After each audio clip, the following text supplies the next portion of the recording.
the one concern I've got on the stimulus package in terms of the debate and listening to some of what's been said in Congress is that there seems to be a set of folks who, I don't doubt their sincerity, who just believe that we should do nothing.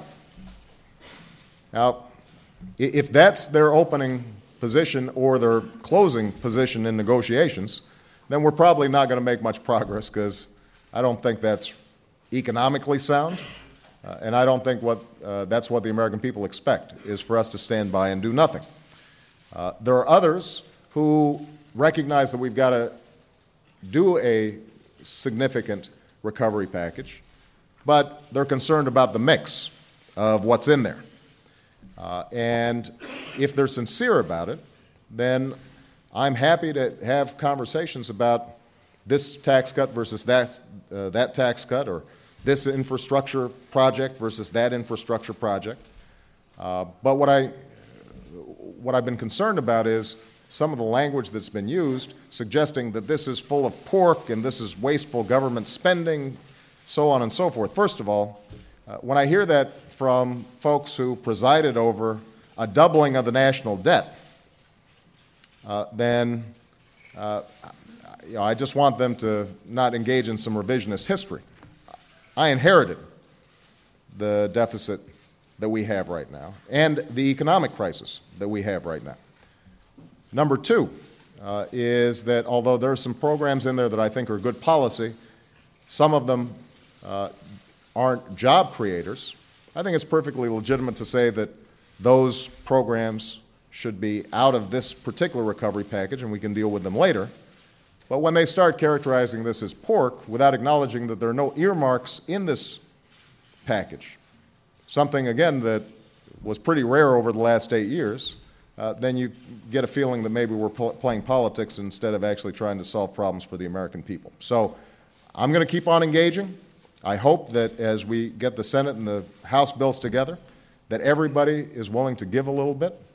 I suspect that the package that emerges is not going to be 100% of what I want, but my bottom line is, are we creating 4 million jobs, and are we laying the foundation for long-term economic growth? This is another concern that I've had in some of the arguments that I'm hearing.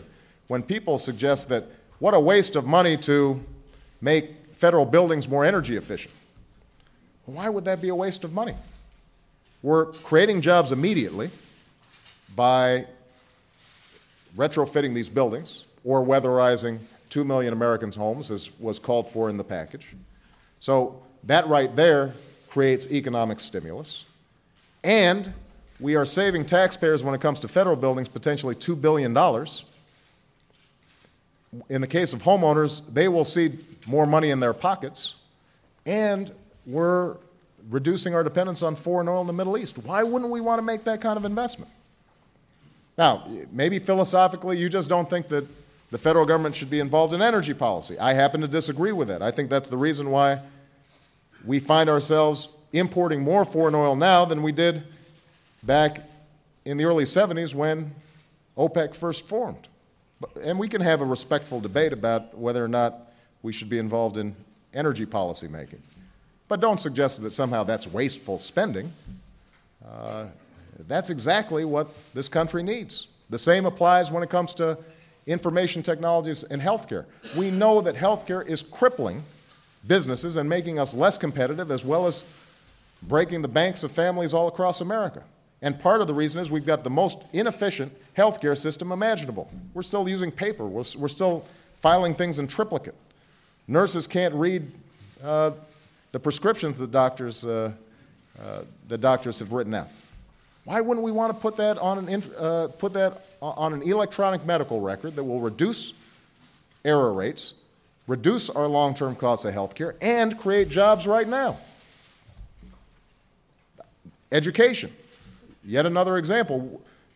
The suggestion is, why should the federal government be involved in school construction? Well, I visited a school down in South Carolina that was built in the 1850s. Kids are still learning in that school as best they can. When the railroad, it's right next to a railroad, and when the train runs by, the whole building shakes and the teacher has to stop teaching for a while. The auditorium is completely broken down. They can't use it. So why wouldn't we want to build state-of-the-art schools with science labs that are teaching our kids the skills they need for the 21st century, that will enhance our economy and, by the way, right now, will create jobs? So, you know, we can differ on some of the particulars, but again, the question I think the American people are asking is, do you just want government to do nothing, or do you want it to do something? If you want it to do something, then we can have a conversation. But doing nothing, that's not an option from my perspective.